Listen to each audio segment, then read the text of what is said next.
Добър ден в минало несвършено. Преди 2 дни в Брюксел, в сградата на Европейския парламент, се състоя дискусия, организирана от евродепутата Андрей Ковачев във връзка с желанието за изучаване престъпленията на комунистическия режим в българското образование. Конференцията получи приветствия от президента Росен Плевнелиев, от премиера Бойко Борисов, от министъра на образованието Меглена Кунева. Лично приветствие поднесе и министърът на външните работи Даниел Митов. В работата на конференцията участваха много общественици, народни представители, сред които Методи Андреев, професор Евелина Келбечева, журналиста Христо Христов, Георги Боздоганов. Беше показан филма на Стойчо Шишков, получил златен ритон на фестивала в Пловдив през 2015 година. Народен дом на терора. Беше проведена дискусия, която надявам се да има отзвук и в България, след като повече се слушваме в мнението, което идва от Брюксел. Дано престъпленията на комунистическия режим, обявен с закон за престъпен още през 2000 година от Българското народно събрание, започнат да се изучават в българските училища. В тази конференция взех участие и аз и показах няколко кадъра, които искам да ги споделя с вас. Те са от 1994 година, когато беше организиран траурен марш във връзка с 50 годишнината от черната дата 9 септември 1944 година.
Тези кадри могат да се сторят дълги. Оставил съм ги, те ще продължат още малко. Защото тези хора, тези хиляди хора в шествието по улица Раковска в София през 1994 година настояваха за справедливост и за осъждане на комунистическия режим. Това стана с закон едва 6 години по-късно, през 2000 година. Много от тези достойни българи, много от тези репресирани от комунистическия режим, които вървят по улица Раковска, вече не са между живите. Много от децата на тези хора вече не са в България. Точно защото справедливостта закъснява да възтържествува и България остава единствената страна от бившия социалистически лагер, която не е провела лустрация и все още кадрите на комунистически режими и на държавна сигурност заемат висши държавни постове и управляват нашия живот. Нека да чуем тези барабани.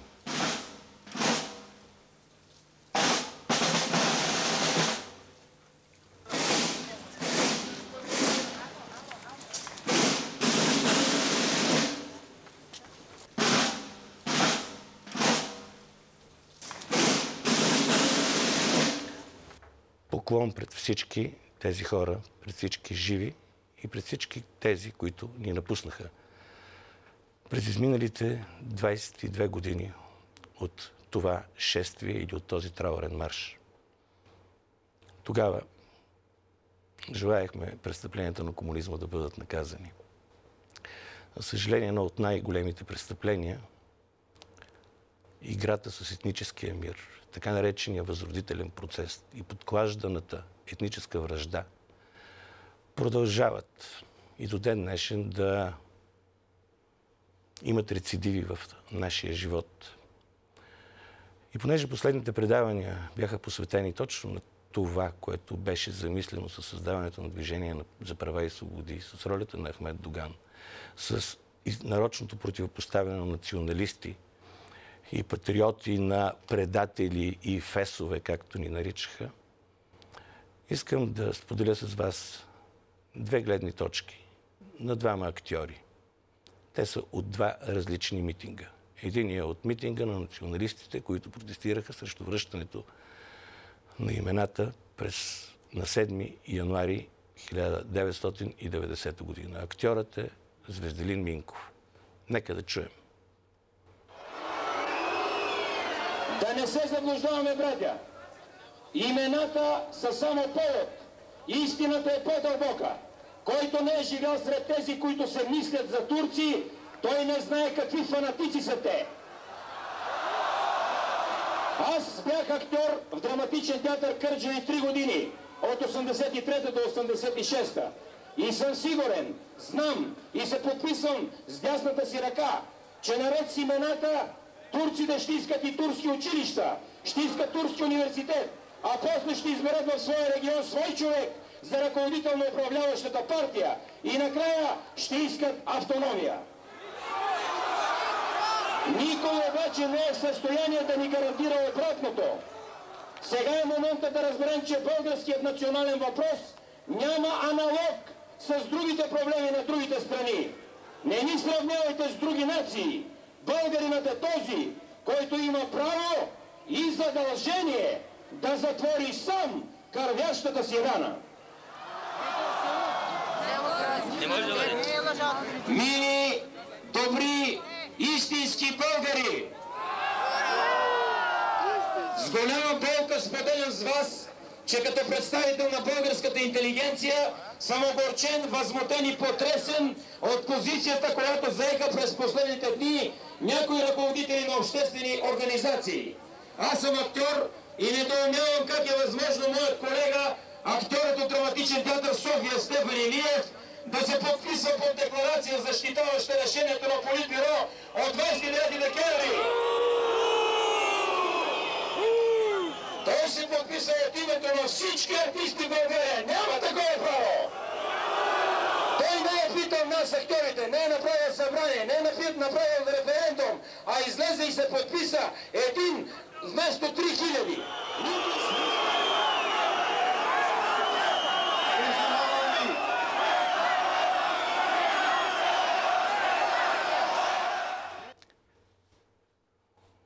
Председателят на Съюза на артистите Стефан Илиев беше наречен предател. Затова, че заедно с много свои колеги беше съпричастен с мъката на хората, на които насилствено бяха отнети имената през 1984-1985 година. Седмица по-късно се състоя друг митинг на същото място с други хора. Хора, които подкрепяха демократичните права и свободи и направиха митинг за национално помирение. На този митинг се изказа още един актьор. Изказа се актрисата Невена Коканова. Нейните думи бяха други. Нека да ги чуем. Мили момчета и момичета от София, Пловдив, Варна, Русе, Шумен, Кърджали, Момчилград и всички други места. Не мога и не искам да повярвам, че носите омраза в сърцата си. Протегнете ръцете си един към друг. Разтворете сърцата си за приятелство и за любов. Опитайте се да се обичате. Обичайте се, хора! Искам да ви припомня една песен на Битлз. Всичко, което ви е нужно, е любов.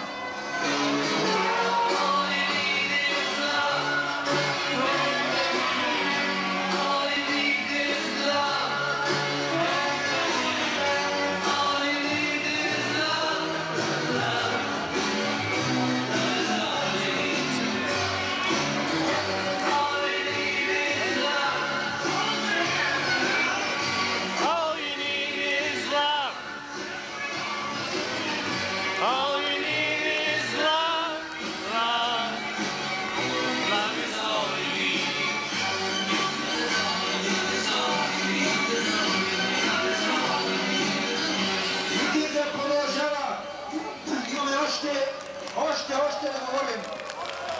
Толкова време сме мълчали. Аз заставам пред вас не като актрисата, изписала в съзнанието ви своето име с професията си. Даже не ми се иска да заставам от името на филмови дейци, или от партия, или от група, или от организация. Аз заставам от името на онези хиляди жени, които носят в сърцето си изписаното свято име България.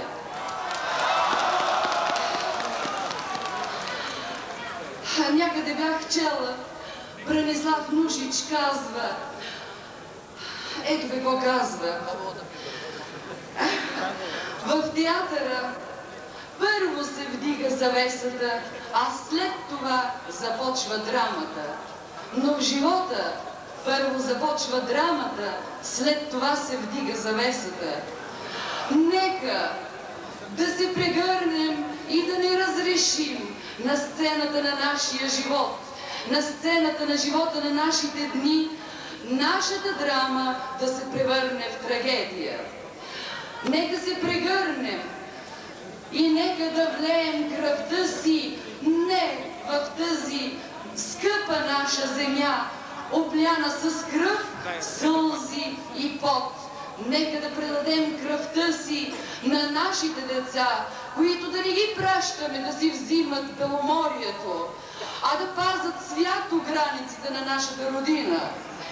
Нека да имаме радостните сълзи в очите си и онези капчици пот от честния и полезен всички ни труд, който да положим за изграждането на нашата скъпа, свята родина. Нека да живеем чисто, след като се очистиме по единствения точен съдебен ред, за който вдигаме ръка. Дайте ръката да... Нека чрез съд очистим и пречистим душите си, за да имаме моралното право да прекрачваме в дверите на този храм. И онова морално право, което ще ни отвори дверите на един друг голям дом на Европа. Всички горе, всички! Благодаря, това беше хубаво. Сега ще чуете... Домът на Европа се отвори за нас, но ние като че ли нещо се запъваме, не искаме съвсем да влезем в него. И непрекъснато трябва да търпим забележките за това, че продължаваме да не си вършим работата. Но тогава се говореше за закон, за справедливост. За това омразата да спре. Невена заговори за това, че почва първо представлението, а след това трагедията. Но има една трагедия, с която се играе вече толкова време. Трагедията на хората, които до ден днешен са подчинени на волята на една организация, която поиска да има монопол върху една част от българския народ. Тогава, в онези разнидни времена на декември и януари, трябваше да започне заседание на кръглата маса. Това беше обявено и точно в деня на 29 септември, когато беше обявено и връщането на имената по решение на Централния комитет на Българската комунистическа партия. Тогава бяха заедно доктор Тренчев, Константин Тренчев, Хасан Бялков, един от лидерите на хората, които настояваха за връщането на имената. Бяха заедно на площада и се заговори за кръглата маса. Моля да покажем тези кадри, защото ще последва след това коментар.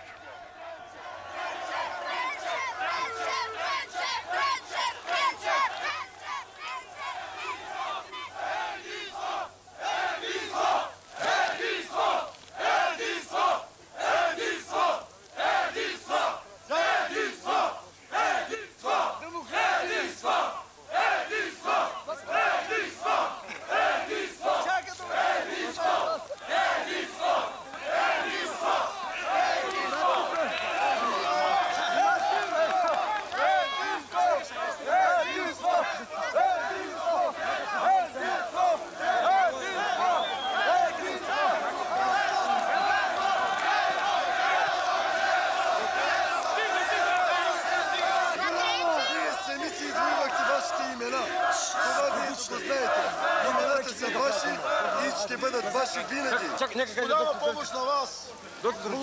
Кажи някой.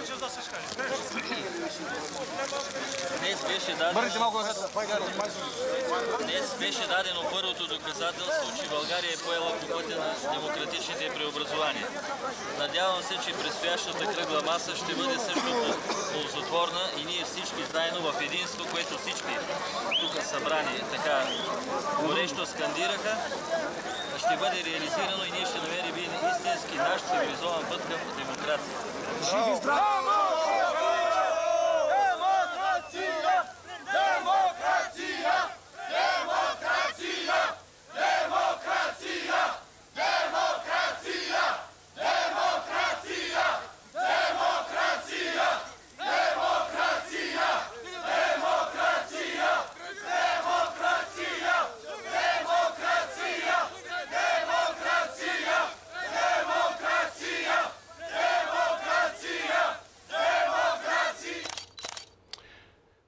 Демокрация, кръгла маса. На тази кръгла маса трябваше от едната страна да застанат представители на управляващата Българска комунистическа партия, от друга страна на новосформирания Съюз на демократичните сили, който обединяваше 15 партии и организации. Трябваше да вземат участие и хората, които защитаваха правата на тези, чието имена бяха насилствено отнети от същата тази комунистическа партия. Но това не се случи. Ще отворя една тема, която може би в някой от по-нататъчните предавания ще се радвам да бъде дискутирана с някои от участниците на кръглата маса. Но въпросът е защо тези хора, които бяха тогава заедно, направиха така, че етническият проблем да се постави още тогава и не допуснаха абсолютно съзнателно току-що сформираното Движение за права и свободи да вземе участие от страна на Съюза на демократичните сили. И хора от самия Съюз на демократичните сили направиха така, че да оставят Ахмед Доган нарочно пред вратата на Националния дворец на културата, където се провеждаше кръглата маса. Но това беше една договорка, която се е провеждала в кулоарите, една договорка, с която се е целяло точно българските мюсюлмани, тези над 400 хиляди души, да не се превърнат в 400 хиляди гласа за Съюза на демократичните сили на предстоящите първи демократични избори, а да бъдат отделени в отделна формация. Затова беше изигран един театър с това, че първо Ахмед Доган или Меди Доганов, както се наричаше тогава, беше пуснат от затвора 6 месеца преди истинските организатори на протестните движения на българските турци и мюсюлмани.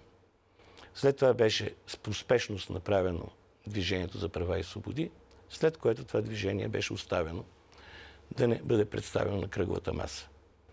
Да погледнем едни изключително любопитни кадри, които вероятно ще бъдат дискутирани от някои от участниците в тях.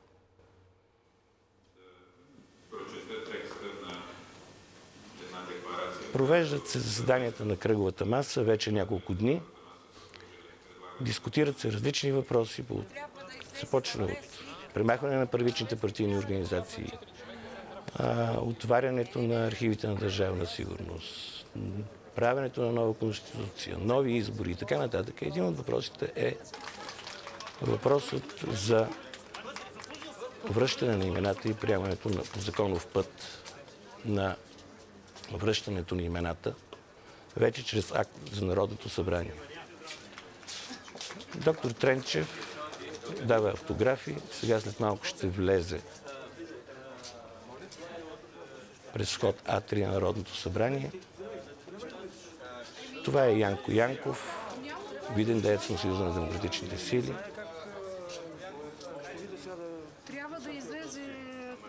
Дайте по-високо, ако обичате. Някой друг да реши, защото вече започва.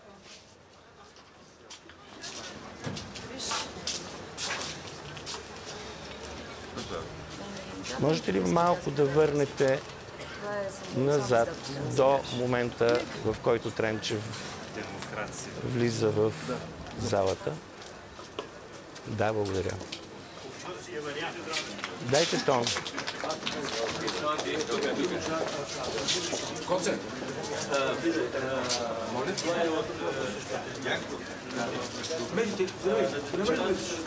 Няма просто си, няма просто си, Не знае как... няма просто си, Не знае как... Трябва да излезе Желю Желев е в някаква контактна група. Някой друг да реши въпроса. Някой друг да реши, защото вече започва.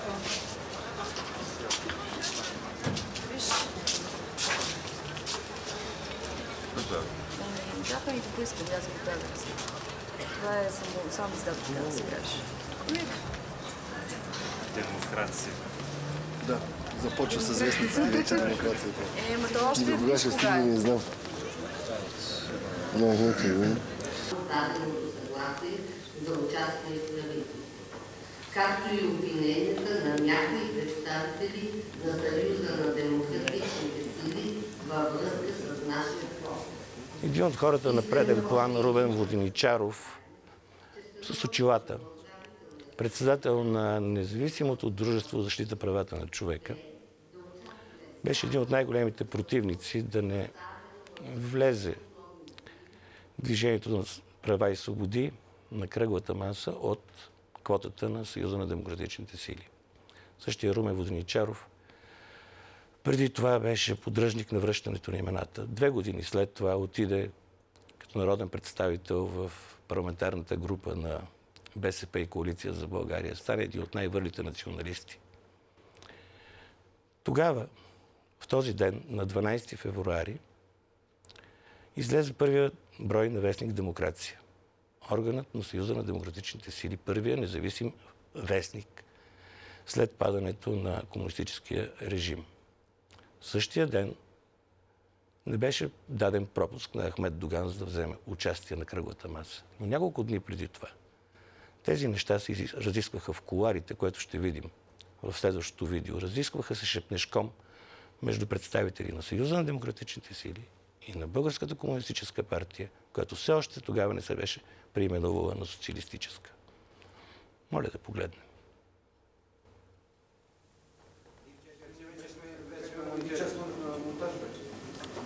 Човека, който се разхожда самотно, е Бранко Давидов. Ето Янко Янков от Съюза на демократичните сили, доктор Желев, Филип Димитров, представители на репресираните, на земеделците.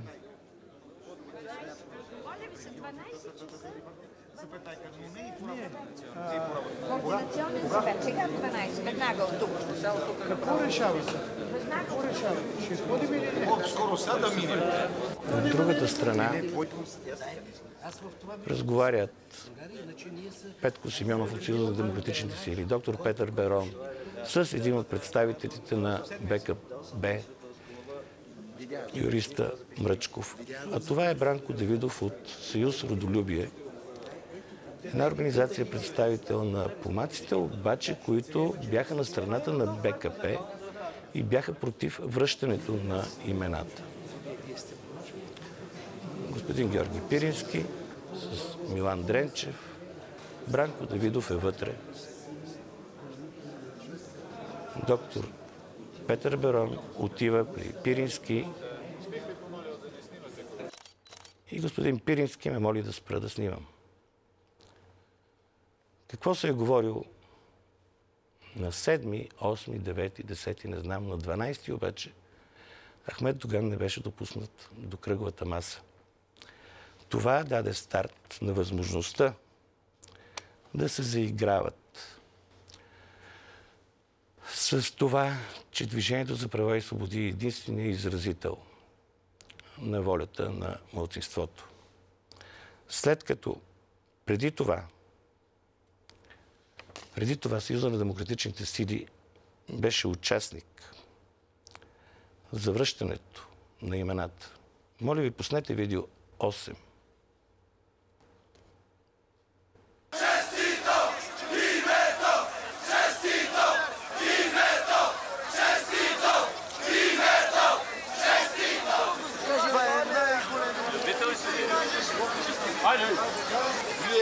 сте живи и здрави.